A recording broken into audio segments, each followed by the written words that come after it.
Tere jälle! Alustame siis uue osaga. Olen vahepeal siit eest kokku pannud asjad, nii nagu teise auto küljes asjad olid. Tegelikkuses varsti hakkame ka stanget panema, aga siis selleks ma pean need kuuleritorud siit ära võtma. Siinpool vist teeme natuke ümber ka. Aga vahepeal panin vendid paika. Proovisin, töötab. Siis lasin ta soojaks, tund aega käis ilusti. Aga siin ees on kõik väga tipp-topp, 95 kraadi pealt lülitab vendid, natuke aega töötab, 15 sekki ja nii edasi, lülitab välja, jahtub maha. Aga autos sees näitab meil, et on 110 kraadi, tegelikult ei ole. Probleem on siis, vaatame siia alla. Käsi võiks näidata ka. Siin mütsi all on pruuni värvi andur, see on tempandur. Neid tehakse B-gruppi ka, aga need kõik kipuvad valetama ja vaatasin, et originaal viimati on 2 sotti olnud müüa ja aga see on hetkel otsas. Seal on siis 4 klemmi, võtan selle mütsi korra maha. See pistika siin esimeses nooruses ei ole, et siin tema on see 4 pinni. Miks siin siis 4 klemmi üldse ongi selleks, et üks neist annab siis tempsignaali ja üks on kliima, et kui mootor on liiga kuum, meil asen on kliimat sisse lülitada. Ja kolmas on siis, kui jahutusvedelikku ei ole, hakkab see punane märk põlema.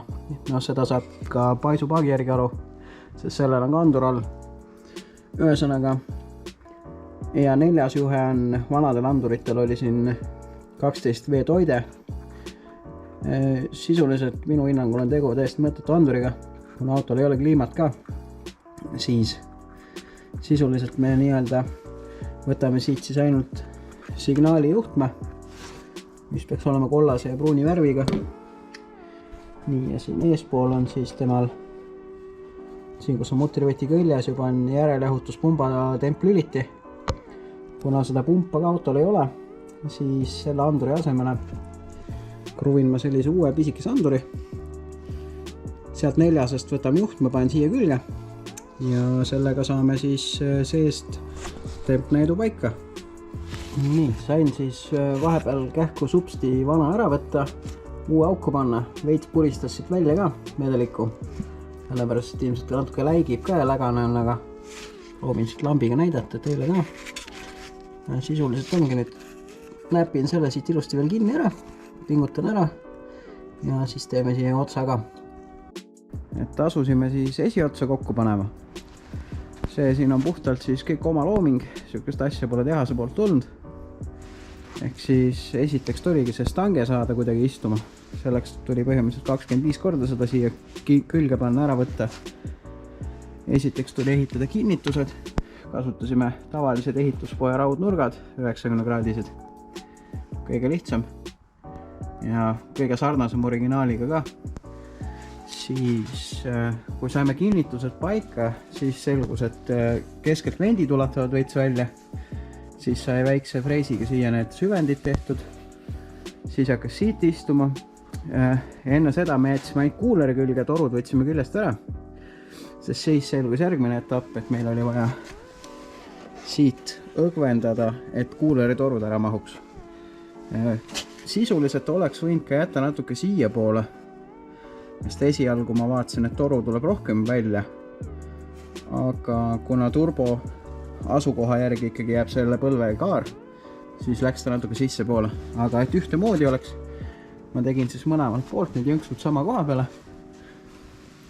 Siin istub ta sama moodi ääres, et siit on ka natukene võib-olla isegi sutsu veel vähemaks võtta.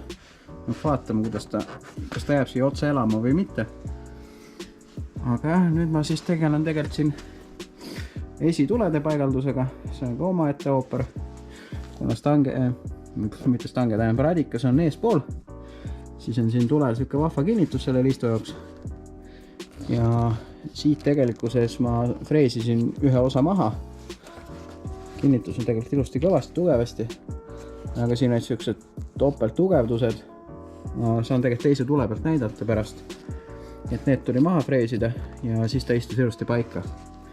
Et kuna kõik kõrvad asjad on selle tulel terved, siis ma midagi retsida ei tahtnud, et võiks kõik asjad alles jääda, et siis proovisime lihtsalt ära freesida üleliigse.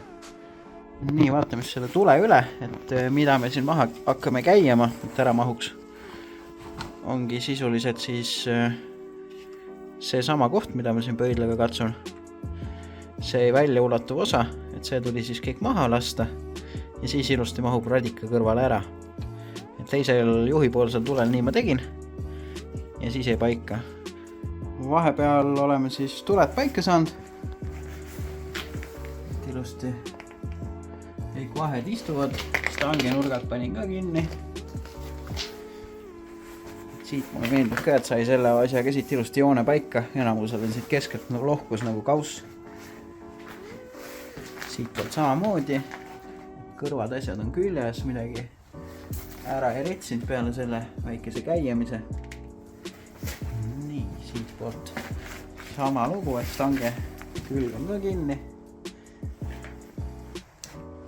Niimoodi. Lisaks nagu näete, taust on ka muutunud.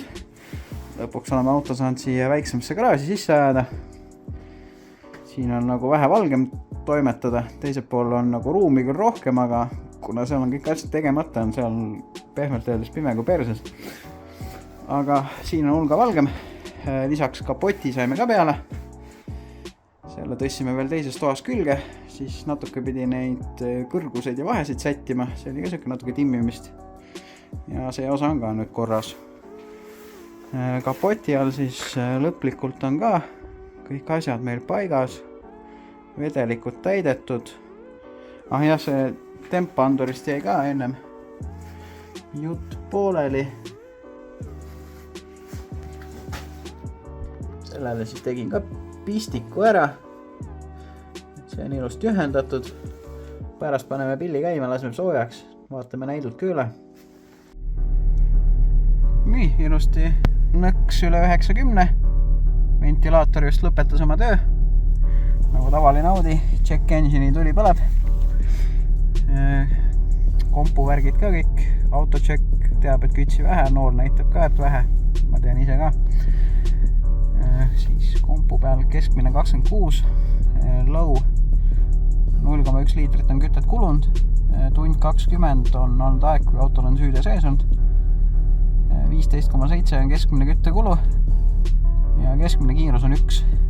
Ma olen siin ainult natuke edasi-tagas sõitnud. Ühte asja tahan veel näidata, pagassi pool on ka väike upgrade. Esiteks siin see tagatuli ei toiminud, selle pesa võtsin lahti, puhastasin ära, sain kõik pernik põlema. Aga mida ma tegelikult näidata tahtsin, siin on isegi toimiv see, seda ma ei tahtnud näidata, kuigi see on ka haruldane. Aga sättisin siis aku siia. Et muidu see teise kere puhul vedeles siin lihtsalt pagasnikus. Aga nüüd ta on õiges kohas. Siia tegelikult on ruumi mahub, see on 71 ampertundi. Põhimõtteliselt siia isegi lõdvalt lükkab soti isegi ära. Et siin on see sama kõrv, mis muidu hoiab ees akukastis akut kinni. Et sain selle sama lihtsalt ära kasutada. Selle poldi alla ma pidin ühe mutri panema kõrgenduseks, sest muidu ta jäi vale nurga alla. Et see pilt siin ei näita, aga tegelikult see must on sama kõrge kui see serv. Et need on sama kõrguse peal, sellepärast siia tuli mutter panna alla, siis see klamber annab nagu efektiga. Aga iseenesest see aku ei liigu siit mitte kuhugi. Et ilusti kõik juhtmed lõdvad ka, midagi pingul ei ole. Siin on kaitse ka ikka vahel. Seda 125 amprise panin. Seda vist näitasin ka selle eelmise kere peal, seda kaitsmelahendust. Et see kaitsmekarp läks nüüd hetkel siia polstri taha peitu, siia samasse kohta. Kui midagi peaks juhtuma, siis läheb see kaitse läbi ja on kõik hästi. Nii, aga paneme siit selle asja kokku. Selle ka kinni. Luugi võime ka kinni lasta ja nüüd vast siis oleks aeg ta käima panna.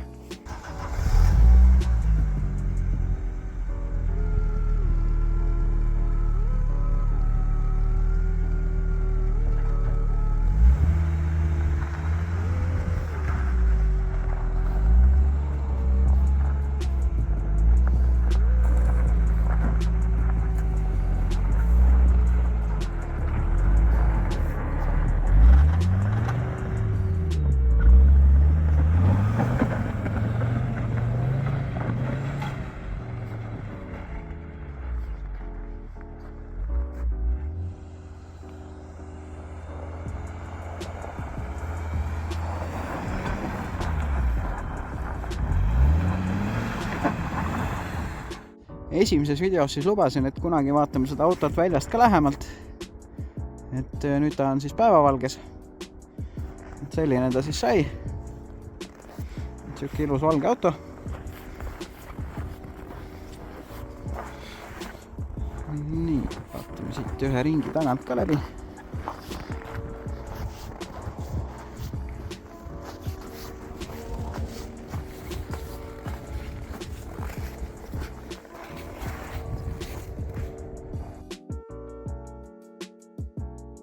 Et mis siis kogu selle swapi eesmärk oligi, et see sama 2.2 mootor tuli siis siia uuele kerele, kolis ümber. Asjad üritasime sättida võimalikult viisakalt, et oleks vähemasti sama hea kui tehases või veelgi parem. Ise jäin ma sellega rahule. Kindlasti mõni arvab, et midagi saab paremini teha. Laske käia, näidake ette. Aga nii ta siis jääb. Ja nii ta siis purjestab omanikuga kodu poole.